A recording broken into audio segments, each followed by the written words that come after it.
प्रेम की तो कोई भाषा नहीं होती है जो प्रेम के बारे में कुछ कहा जाए।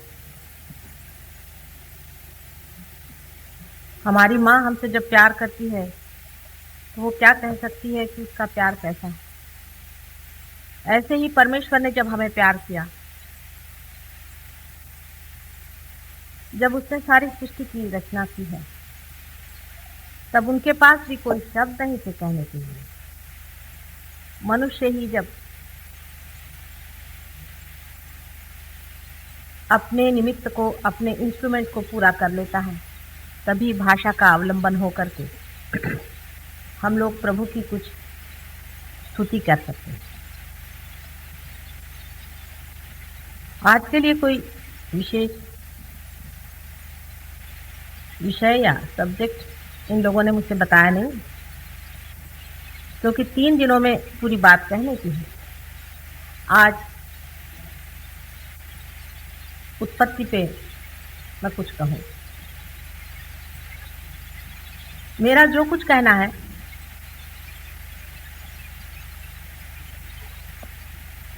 वो हाइपोथेटिकल है।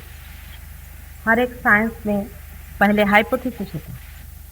हाइपोथेसिस का मतलब है कि अपनी जो कुछ खोज है, उस खोज के बारे में उसकी विचारणा जनसाधारण के सामने रखी जाती है।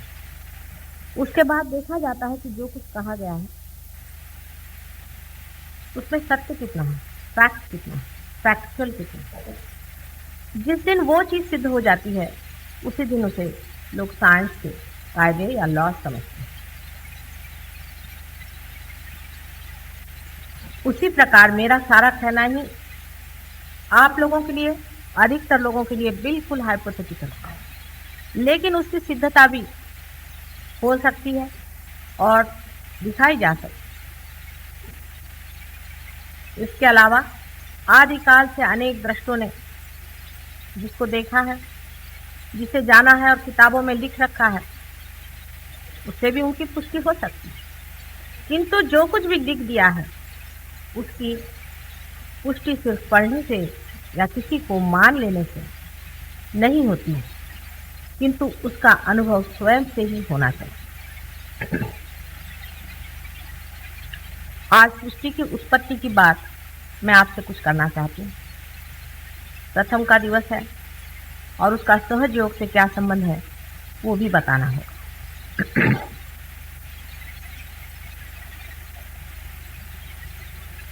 ब्रह्म के बारे में कहा जाता है कि वो आदि और अंत से परे नित्य है। जिसे हम चैतन्य समझते हैं, जिसे हम चैतन्य शक्ति समझते हैं, उससे ब्रह्म का स्वरूप अलग। चैतन्य शक्ति उसी ब्रह्म का एक अंग है।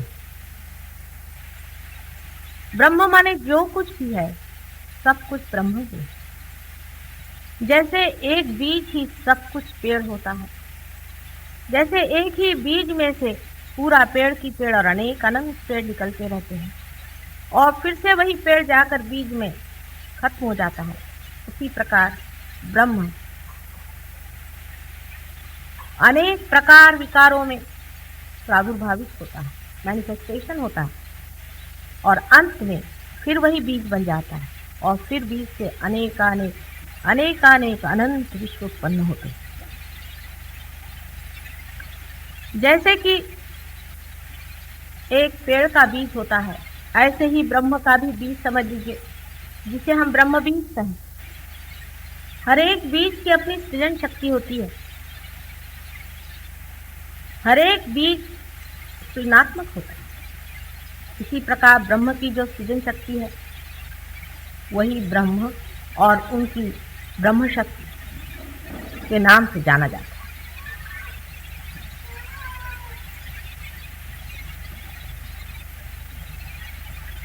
परमात्मा को ये सारी सृष्टि रचने की क्या आवश्यकता पड़ गई थी, जब वो संपूर्ण।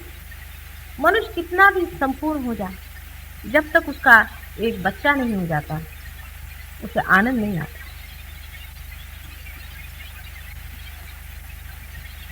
उसको ऐसा लगता है मैंने जो कुछ भी कमाया है ये किसके लिए, इसीलिए संसार में बहुत से लोग होते हैं जो बहुत धनी होते हैं, अगर उनके पास एक बच्चा नहीं होता तो वो बहुत प्रयत्न करते हैं कि किसी तरह से उन्हें एक बच्चा हो, कम से कम एक बच्चा हो जाए कि ये जो कुछ उनके पास है संचित वो किसी को दे सकें, किसी को रिवील कर सकें।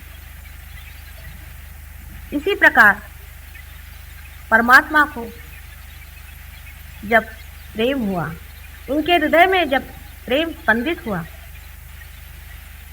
उसी वक्त उनके अंदर से बहने वाली उनकी शक्तियां संचित होकर के आद्य शक्ति या ब्रह्म शक्ति स्थापित हो गई। अब बीच में बचा हुआ जो कुछ भी है वही ईश्वर और परमात्मा। इसके लिए साइंस वाले मुझसे बार बार ये कहते हैं कि हम ईश्वर को नहीं मानते। आप ईश्वर को न माने, लेकिन अपने हृदय को अगर मानते हैं, इस हृदय में जो स्पंदित है वो क्या? इस हृदय में जो स्पंदित है वही ईश्वर, जो परमात्मा है, वही आत्मा स्वरूप हमारे अंदर हृदय में स्पंदित है और हर समय हमारा साक्षी, हमारे हर एक कार्य का वो साक्षी है और हर एक चीज वो देखता है। वही आत्मा है, उसी को लोग स्पिरिट कहते हैं, स्पिरिचुअल कहते हैं, उसी को लोग सोल, जीवात्मा, जब वो जीव धारणा करता है तो उसे जीवात्मा आदि शब्दों से जानते हैं।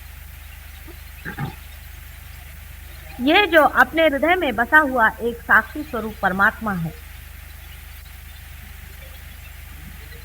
उसकी शक्ति जो शुरुआत में आद्या शक्ति,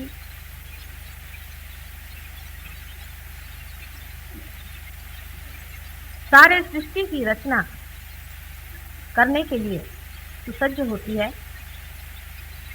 उस वक्त उसमें 3 तरह से परिवर्तन आते हैं या वो अपने को परिवर्तित करती है। पहले तो उसे ये इच्छा होती है कि मुझे बच्चा होना चाहिए, सृष्टि होनी चाहिए, क्रिएशन होना चाहिए। इस इच्छा के कारण ही वो अपने अंदर तमोगुण धारणा करती है। इसके बारे में भी पहले मैंने आपको बताया हुआ है कि वो किस दिशा में चलती हैं और किस तरह से होता है। ब्लैक बोर्ड तो यहाँ ये लोग कह रहे हैं कुछ व्यवस्था नहीं हो पाई।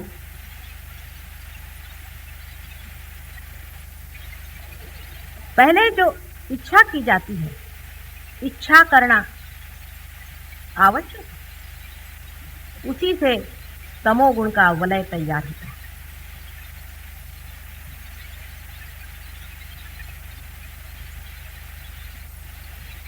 सारा वलय बिंदु मात्र जो आद्या शक्ति है उसके गति से, मूवमेंट से होता है। आपको आश्चर्य होगा कि एक बिंदु जब घूमकर अपनी ही जगह आना चाहता है तो उसका वलय पैराबोलिक होता है।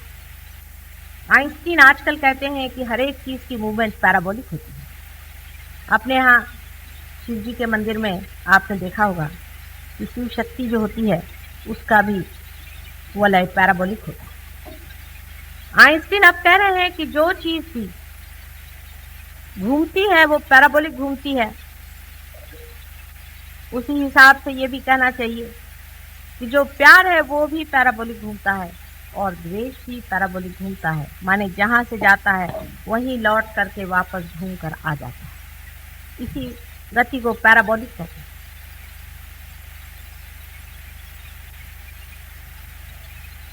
इसी प्रकार के पहले वलय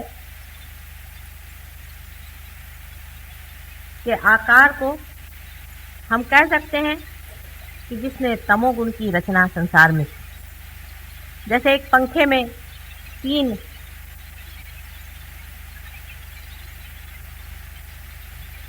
पत्रे जोड़े जाते हैं, उसी तरह से अगर आप कल्पना कर सकें तो पहले एक पैराबोलिक गति का चलना हुआ, दूसरे जब कोई चीज़ की इच्छा की जाए तो उसके लिए कुछ कार्यान्वित होना पड़ता है, कुछ कार्य करना पड़ता है, बगैर कार्य के नहीं हो सकता। तो एक्टिवेटिंग फोर्सेस आए जिससे रजोगुण की स्थापना हुई। उन्होंने दूसरी जो मूवमेंट की, दूसरा जो पैराबोलिक मूवमेंट किया, उसके कारण रजोगुण की स्थापना हुई। और जो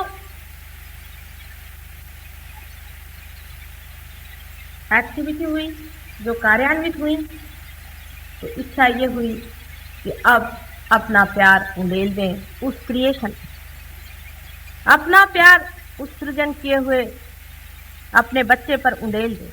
यही रेवलेशन है और यही सत्व गुणों की रचना करता है। इस तरह से आप सोच सकते हैं कि एक ही चीज 3 बार घूम करके 3 गुणों को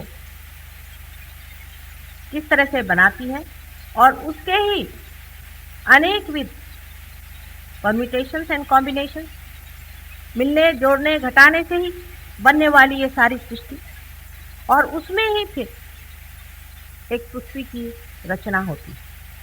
पृथ्वी की रचना भी पैराबोलिक ही मूवमेंट से होती है। अभी आप अगर साइंस में पढ़ें तो एक्सप्लोजन की थियोरी बड़ी ज़बरदस्त लोगों के दिमाग में बैठी है, पर 10 साल पहले मैं भी यही कहती थी कि एक्सप्लोजन हुआ है।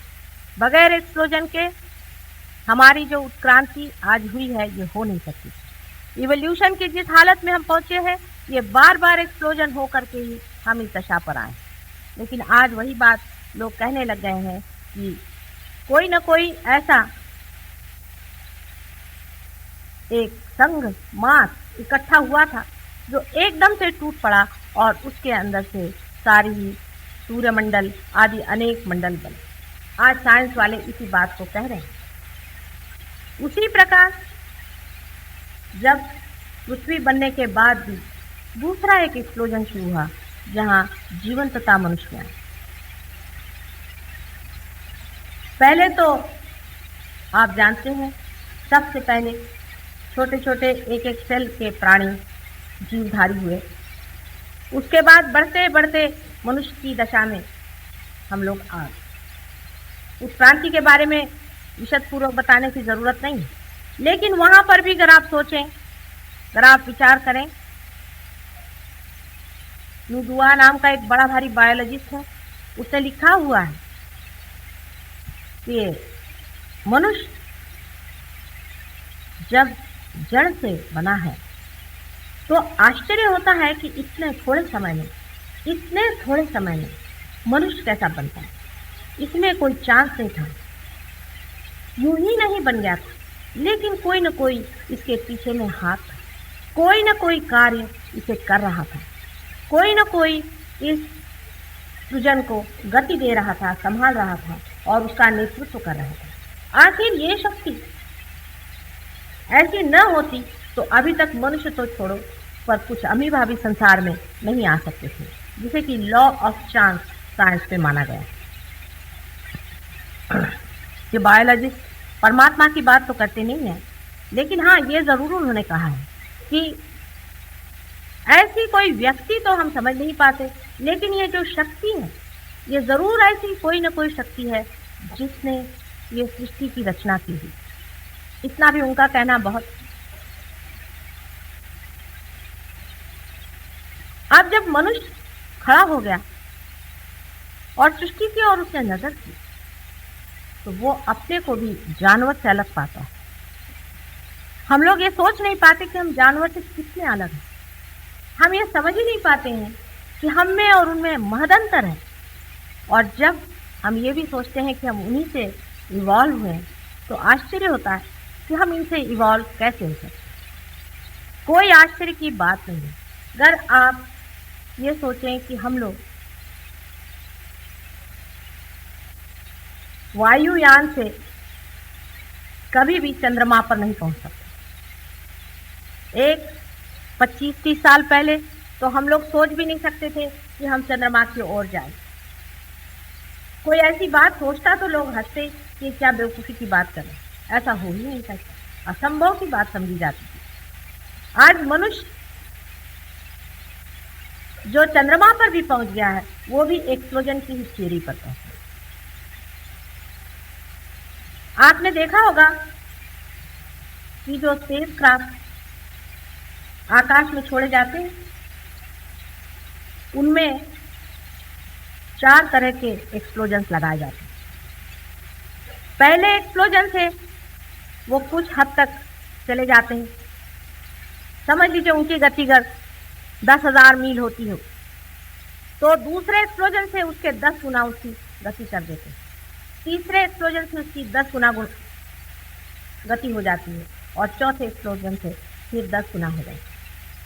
अगर एक्सप्लोजन बीच में न हो तो एक ही गति से वो कभी भी चंद्रमा पे नहीं पहुंच सकता। वही चीज मनुष्य के उत्क्रांति के मामले में हुआ है कि वो एक गति से दूसरी गति में आने के लिए कुछ न कुछ बड़ा भारी एक्सप्लोजन हुआ और उसी के कारण आज मनुष्य इतने से थोड़े से समय में ही, बहुत ही थोड़े समय में, आश्चर्यजनक थोड़े से समय में ही आ करके और इस स्थिति में पहुंच गया है जहां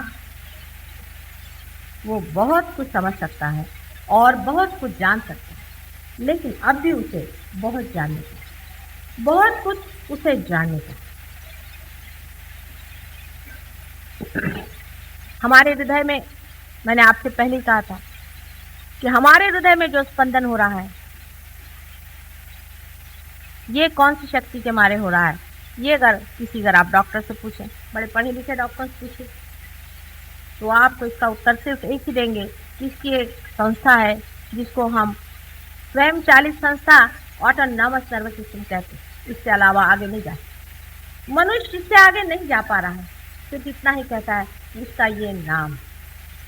अगर हम कल कहें कि हमारे देश की राज्य व्यवस्था कैसे हो रही है तो हम सिर्फ नाम दे दें कि इसमें एक गवर्नमेंट ऑफ इंडिया नाम की संस्था है और वो ये कार्य कर रही है, तो ये कोई बड़ा साइंटिफिक जवाब तो नहीं है, क्योंकि वो संस्था क्या है, वो कैसे कार्यान्वित है, वो कैसे चल रही है, इसके बारे में तो कुछ जाना ही नहीं।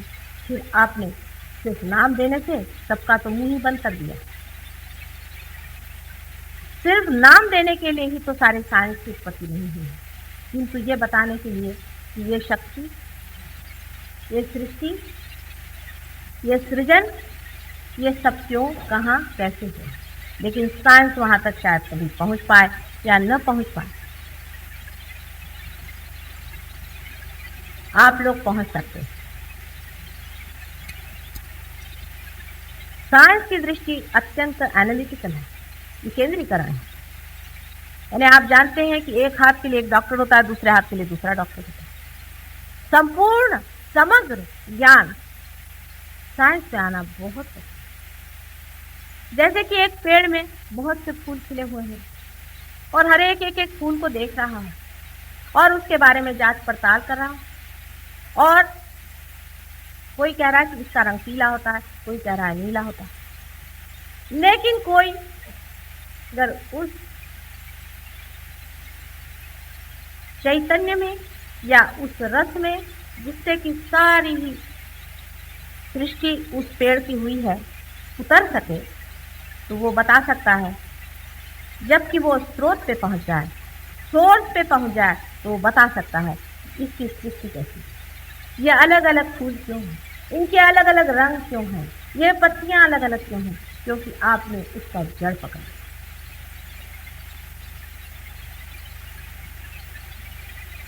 हालांकि लोग बहुत से बंबई में हमसे जब भी हम बात करते हैं तो कहते हैं या लोगों को खाने पीने को नहीं, चीनी नहीं मिल रही है, माता जी आप ये क्या सब भगवान भगवान की बातें करते। ऐसा भी लोगों को कहना सही है। लोग कहते हैं कि आपको इस वक्त ये क्या पड़ा हुआ है, लेकिन ये सब क्यों हो रहा है अगर सोचा जाए। एक पल आप सोचें, अपने देश में खाने पीने को नहीं, अमेरिका में लोग आत्महत्या कर रहे हैं, भाग रहे हैं अपने घर में, पागल हो रहे हैं लोग। कहाँ नहीं है ह्यूमन क्राइसिस। सारे संसार में आप किसी से भी बातें करें तो ऐसा लगेगा कि उससे पहाड़ टूटा जाए, चाहे उनके पास खाने पीने को हो, चाहे उनके पास बाल बच्चे हो, चाहे ना। संसार में कहीं भी कोई एक भी सुखी क्यों तो नहीं दिखाई देता।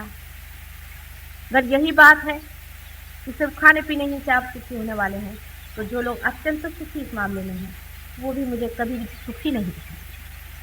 क्या कारण है कि वो भी, क्या वजह है कि वो भी मानो टूटे ही चले जा रहे हैं, खत्म हुए से चले जा रहे हैं? इसका कारण यही है कि जो पेड़ अत्यंत बाहर बढ़ जाए और विशाल हो जाए बाहर, और अपने स्रोत पे जाकर न बैठे, अपने स्रोत को न पकड़े, अपने सोर्स को न पकड़े, वो पेड़ जरूरी है कि टूट जाए।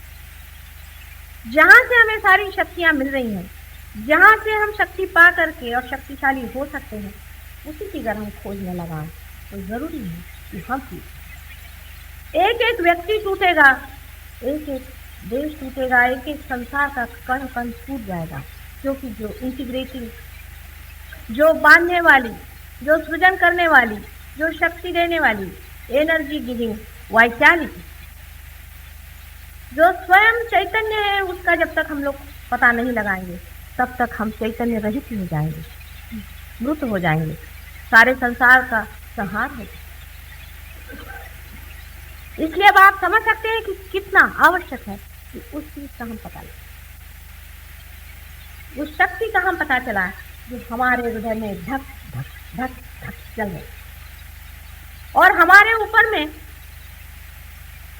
आवाहन है, इस चीज का चैलेंज है कि जानो ये क्या है। मैं रात दिन धक धक धक धक तुम्हारे हृदय में चल रही हूँ, तुम्हारा वचन चला रही हूँ, तुम्हारा आश्वासन चला रही हूँ। तो इसे जान लीजिए कि ये चीज क्या है। अगर इसे जाना नहीं तो सारा की सारा सारी परमात्मा की सृष्टि रचना सारी की सारी खत्म हो जाएगी, और इसकी दारोमदार, इसकी जिम्मेदारी, इसकी रिस्पॉन्सिबिलिटी हर एक मानव की। मानव ही ऐसा है जो कि आज सृष्टि की स्टेज पर खड़ा हुआ। आज मानव में ही वो शक्ति खेल रही है जिसे वो जान सकता है। क्या कुत्ते बिल्ली से समझेंगे? मैं क्या कुत्ते बिल्लियों से जाकर के कहूँ, या जंगलों में पेड़ों से जाकर के कहूँ कि भाई तुम अपनी शक्ति जानो? मुझे तो आप ही लोगों को बताना है बार बार कि जिस शक्ति के सहारे आज आप चल रहे हैं उसे जरूर जान लीजिए, और उसका परिणाम, न जानने का परिणाम आप देखिए। कहीं भी मनुष्य को शांति नहीं, जंगल में चला जाए, घर से भाग जा, दुनिया छोड़ दे, लेकिन उसे शांति नहीं है, उसे आनंद नहीं है, उसकी शक्ति ही नहीं हो रही, घबरा रहा है। वजह क्या? साधारण तरह से समझाया जाए तो ऐसे समझा सकते हैं कि आपके अंदर जो पेट्रोल भरा गया है, जिस शक्ति का पेट्रोल भरा गया है, वही आप खत्म करेंगे अपनी कार्य शक्ति से। करना ही चाहिए, कार्य करने ही के लिए शक्ति है, पेट्रोल खर्च करना ही चाहिए। पेट्रोल अगर भरा गया है उसको खर्च नहीं करिएगा तो आप भी व्यर्थ है, जरूर है। लेकिन फिर से पेट्रोल भरने की व्यवस्था आवश्यक होनी चाहिए। जब बच्चा 3 साल का हो जाता है तभी उसके पेट्रोल का जो सर का जो बुच होता है वो बंद कर दिया जाता है, उसको बंद कर दिया जाता है और वो तोड़ दिया जाता है उस शक्ति से जो उसके अंदर भरती है। इसी को हम कुंडलिनी शक्ति कहते हैं। कुंडलिनी शक्ति के बारे में आपने हजारों चीजें पढ़ी होंगी, सुना होगा, लेकिन मेरी स्वयं की धारणा है कि बहुत ही कम लोगों ने इसके बारे में जाना। जो कुछ लिखा है पढ़ लिख करके, इधर उधर देख देख करके जिन्होंने लिखा है, तो कोई लिखना नहीं। आप लोग अगर कभी हमारे ध्यान वगैरह में आए तो हम आपको दिखा सकते हैं कि कुंडलिनी का स्पंदन आपके अंदर होता है। आपकी पीठ से रीढ़ की हड्डी के नीचे के हिस्से में त्रिकोणाकार में कुंडलिनी का स्पंदन, आप उसे देख सकते हैं। कोई हवाई बातचीत में नहीं करती, उसका स्पंदन, उसका उठना और चढ़ना आप अपने हाथ से देख सकते हैं।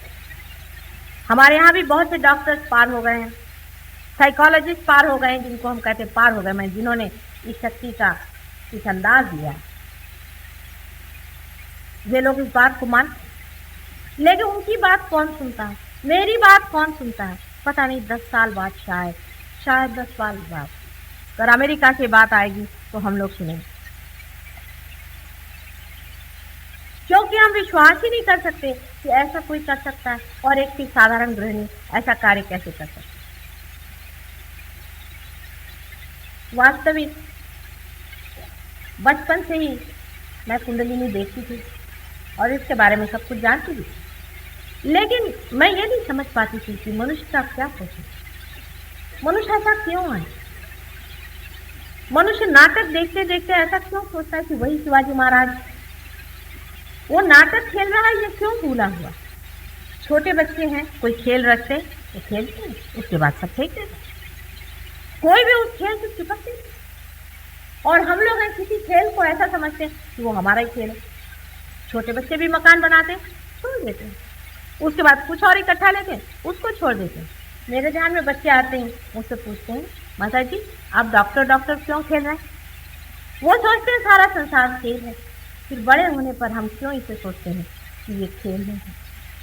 इतनी सीरियस होने की कौन सी बात। बड़ी अजीब सी बात है। बहुत दिनों से मैं मजाक बताती हूँ कि कुछ लोग प्लेन से जा रहे थे, अपने सर पे उन्होंने बोझा उठा लिया, तो किसी के समझ नहीं आया। उन्होंने कहा साहब आप ये क्या कर रहे हैं। तो उन्होंने कहा कि साहब मैं तो ट्रेन का बोझा जो है वो हल्का कर रहा हूँ। बड़ा सीरियसली कहा उन्होंने। ऐसे ही हम लोग करें। वास्तविक हमारा कार्य कुछ भी नहीं, हमें कुछ करने का नहीं है। जैसे ये माइक है, इसे कुछ नहीं करने का है, सिर्फ मेरी जो वाणी है आप तक पहुंचाना।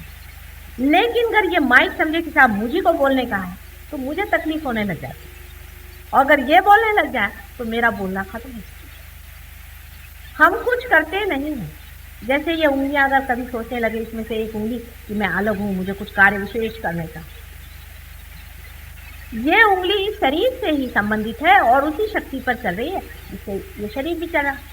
ये उसी का पार्ट एंड पार्सल, उसी का एक अंग मात्र।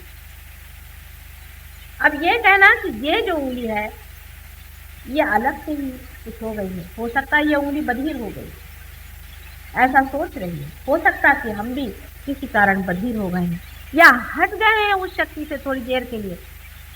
ये जितनी भी यहाँ बिजलियां जल रही हैं आप जानते हैं, इसमें एक ही शक्ति चल रही है, पर हो सकता है कि इसमें से एक बल्ब निकाल करके उसे एक अलग से एक बैटरी में लगा दिया जाए, जो बैटरी खुद ही इस बिजली से चार्ज। हो सकता है कि आप सब अपनी अपनी शक्ति लेकर किसी कारण अलग हो गए, और है ही मनुष्य के अंदर दो शक्तियां ऐसी चलती हैं, एक से तो वो भरता है और एक से इस्तेमाल करता है, जिसके कारण स्वरूप उसके अंदर में अहंकार और प्रतिहंकार, ईगो और सुपर ईगो नाम की दो संस्थाएं तैयार होकर के उसे पूरी तरह से ढक देती हैं, और उस कारण वह उस सब ओर फैली हुई ऑल परवेडिंग शक्ति से वंचित है। सिर्फ मुझे आपका यही खोल देने का है। जैसे ही ये खुल जाता है आप उस शक्ति को जानने लगते हैं और एकदम आपके अंदर शांति। इतना ही नहीं कि आपके अंदर शांति आ जाती, पर समग्रता आ जाती, इंटीग्रेशन। आप पूरी तरह से रिलैक्स। ये बहुत आवश्यक है, और जो भी आवश्यक होता है वो होता ही, होना ही पड़े। जैसे कि जब कोई चीज गिरती है तो हम हाथ उसको लगा ही देते हैं, ऐसे ही परमात्मा ने यह गिरते हुए संसार को बचाने के लिए ही सहज योग का आपके सामने में आविष्कार दिया है। सहज योग मेरा आविष्कार नहीं है, आविष्कार कोई सा भी हमारा होता ही है। जैसे अगर हम ग्रेविटी का पता लगाएं तो वो कोई हमारा आविष्कार नहीं है, ग्रेविटी तो वहां थी ही, उसका सिर्फ पता लगा लिया। जो आपके अंदर चीज है, जो आपका जन्मसिद्ध हक है, उसे मैंने पता लगा लिया है कि आप उस चीज को पा सकते। और बस इसी पता लगाने के लिए मैंने बहुत इसमें समय बिताया, और इसका पता लग, इसका पता आपको घर घर पहुंचाना होगा। इससे आप देखिए आपके सारे ही प्रश्न पूछ, विशेषकर आज का जो हमारा युवक वर्ग है, उसके और देख करके आप लोगों का जी घबराता कि इनको क्या हो गया, उद्ध्वस्त हो, जैसे कि इनकी कोई पकड़ ही नहीं रह गई, इन पर कुछ तो होना चाहिए। सहज योग के सिवाय कोई इलाज नहीं, उनको ठिकाना नहीं। बच्चों पे तो सहयोग इतने जल्दी बनता है, इतने जल्दी बच्चे इसे पाते हैं। मैंने जब भी स्कूलों में ये व्यवस्था करी और जब जब मैं गई हूँ, मैंने देखा कि 100 बच्चों में से 80 बच्चे हो गए।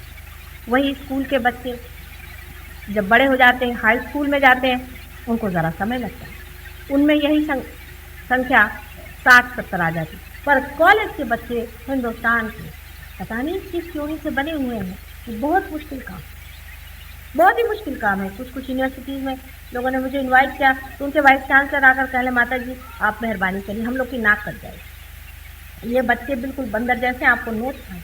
मैंने कहा बिल्कुल मेरे ऊपर तो छोड़ो, नहीं कहला हम नहीं करने देंगे। तो ऐसा मारा है इन्होंने, ऐसा चीज़ें संभल के रही। हिप्पीज़म तो अमेरिका में आया है, लेकिन यहाँ जो आने वाला है उससे आप बच के, उसकी ओर से अपनी दृष्टि हटा देने से कोई सा भी प्रश्न हल नहीं। अगर आप वास्तविक अपने देश की उन्नति और देशों की भी भलाई के विचार से कभी भी सोचते हो तो ये सोच लीजिए कि सारे दारो मदार इन युवकों का, इनको सहयोग से ही ठीक करना पड़ेगा। सहयोग माने परमात्मा का प्रेम, और ये सिर्फ वही कर सकता है जो स्वयं रियलाइज, जो स्वयं उस प्रेम से प्लावित हो और जिसके अंदर से शक्ति बह रही है, वही ये कार्य कर सकते हैं। जितने लोग सहयोग में पाएंगे वही लोग अंत में सारे सृष्टि पर निर्भर हैं। पर ऐसे हैं कि बड़े कठिनाई से, आपको आश्चर्य होगा, 5 साल बहुत मेहनत करने के बाद बम्बई में असल में जिसको कहना चाहिए रियलाइज 1000 आदमी हैं। बड़ी मुश्किल, वो भी स्थायित्व इतना नहीं, और उसमें से कोई 11 आदमी ऐसे हैं कि जो दूसरों को पार करते। अमेरिका में बहुत जल्दी लोग पार हो जाते हैं, लेकिन स्थायित्व कठिन है उनका। रोज ही वो लोग गुरु बदलते हैं, रोज ही वो कुएं खोदते हैं, सोचते ही नहीं, समझते हैं, इसकी गहराई को मापते ही। ये कितना अत्यावश्यक है उसे हम जानते हैं, इसकी कितनी जरूरत है उसे हम समझते हैं। जिस वक्त हम इसे समझ लें, वो क्षण हमारे देश के लिए क्या, सारे विश्व के लिए बड़ा ही भाग्यशाली है। हमारा चिल्लाना तो बना ही रहेगा, हमारा कहना तो बना ही रहेगा। एक माँ है, पुकार पुकार के अपने बच्चों से कितना समझा, लेकिन भूख भी तो लगनी चाहिए। अगर बच्चों को भूख ही नहीं है तो उनके सामने क्या दौड़ दौड़ के पैर पड़ पड़ के कहा जाए। जो लोग पार हो जाते हैं, जो इस शक्ति से परिपूर्ण हो जाते हैं, उनको कोई भी बीमारी नहीं आती, और आने पर भी वो उसे ठीक कर सकते हैं, क्योंकि ये ज्ञान भी न दिया जा सकता इस बीमारी को इस शक्ति से कैसे किया। आपके हाथ में से धीरे धीरे बहने वाली ये जो लहरियां हैं, जैसे कि चैतन्य लहरी आदि, बहुत पहले से कहा गया, आदि शंकराचार्य ने भी अपनी किताबों में लिखा हुआ है, लेकिन उनको आजकल पढ़ता कौन। इस लहरियों से ही आप दूसरों का भी भला कर सकते हैं, अपना तो भला हो ही जाए। ऐसे लोगों को निरोगी बनाता है, ऐसे लोग दूसरों को निरोगी बनाते हैं और दीर्घायु। इतना ही नहीं कि आयु ज्यादा होती, लेकिन आनंद में रहते। इतना ही नहीं कि आनंद में रहते हैं, लेकिन उनके अंदर में कलेक्टिव कॉन्शियसनेस, जिसको कि हमें कहना चाहिए समचेतना, इसका कोई आज तक कोई आविष्कार ही नहीं है। लोग जानते ही नहीं कि समचेतना किसको कहने वाले, जैसे यूंग ने बहुत बार समचेतना पर कहा है, लेकिन कोई साफ साफ बात नहीं। आप अगर ध्यान में आकर के इसे पालें, मेडिटेशन में आकर इसे पालें, तो आप समझ जाइएगा कि समचेतना हम क्या कहते हैं। इसका अर्थ सिर्फ यही है कि आपके अंदर जो चेतना है उसे हम जान रहे हैं, आपके अंदर की कुंडलिनी को हम समझ रहे हैं, और जब हम आपकी कुंडलिनी धीरे धीरे अपने प्यार से उठा रहे हैं, तब उसकी रुकावटें भी हम समझ रहे हैं और उसको भी हम हटा रहे हैं। यहाँ बैठे बैठे आप निक्सन की कुंडलिनी देखें, आश्चर्य की बात, लेकिन देख सकते, देखते ही साथ आप समझ सकते हैं कि किस परेशानी में वो बैठे हैं, उनको क्या तकलीफ है, कहाँ रुकावट है, चैतन्य कहाँ रुका। यह कोई बायस चीज नहीं होती, कोई एक विचार से नहीं कि किसी को आप नफरत करते हैं, किसी से आपको दुश्मनी है, ये नहीं, किस उससे आप सोचते हैं कि उसको किस तरह से दे दें। देते ही साथ वो जो जिसे आप दे रहे हैं उसका भला ही है, उसका हित ही होएगा, अहित नहीं होगा। इससे बढ़ के और कोई जन सेवा और समाज सेवा भी नहीं, क्योंकि इसमें मनुष्य करते वक्त ये नहीं सोचता है कि इस हाथ से इस हाथ का हम कुछ भला करें। ये तो दोनों हाथ जब एक ही हो गए और इसमें जब दर्द हुआ तो अपने आप ऑटोमेटिकली आप इसको ठीक है। सहज योग यानी क्या है, इसका अर्थ क्या है, इसके लिए आगे कैसे बढ़ना चाहिए, इस पर मैं कल बताने वाली हूँ। लेकिन आज मैंने यही भूमिका बांधी है कि सहज योग के सिवा संसार का तारण नहीं, सैल्वेशन नहीं। बाकी जितने भी योग हैं उनसे और चाहे जो भी होता होगा, लेकिन सैल्वेशन नहीं होता, तारण नहीं हो सकता। अगर संसार का तारण करना है तो सहज योग का ही अवलंबन करना चाहिए, जो परमात्मा का अपना ही मार्ग, वही ये कार्य कर रहे हैं। सिर्फ आपको जानना मात्र। दुख सिर्फ इतना है कि सहज योग में आपकी स्वतंत्रता पर ही सकते हैं। अगर आप इसको पूरी तरह से सोच विचार से अंदर की आर्थिकता, अंदर की प्यास से नहीं चाहेंगे, ये काम नहीं करें। अमेरिका में एक साहब बहुत बड़े आदमी थे, वो मेरे ही साथ 4 दिन आके रहे, कहने मुझे पार करा। वो पार नहीं हुए। वो बहुत परेशान कि साधारण गृहिणियाँ वो पार हो रहे हैं, हम पार नहीं हो रहे, क्या बात है, हम क्यों नहीं पार हो रहे। तो मैंने उनसे कहा कि आप नहीं पार हो रहे, इसका कारण मैं नहीं हूँ, इसका कारण आप हैं।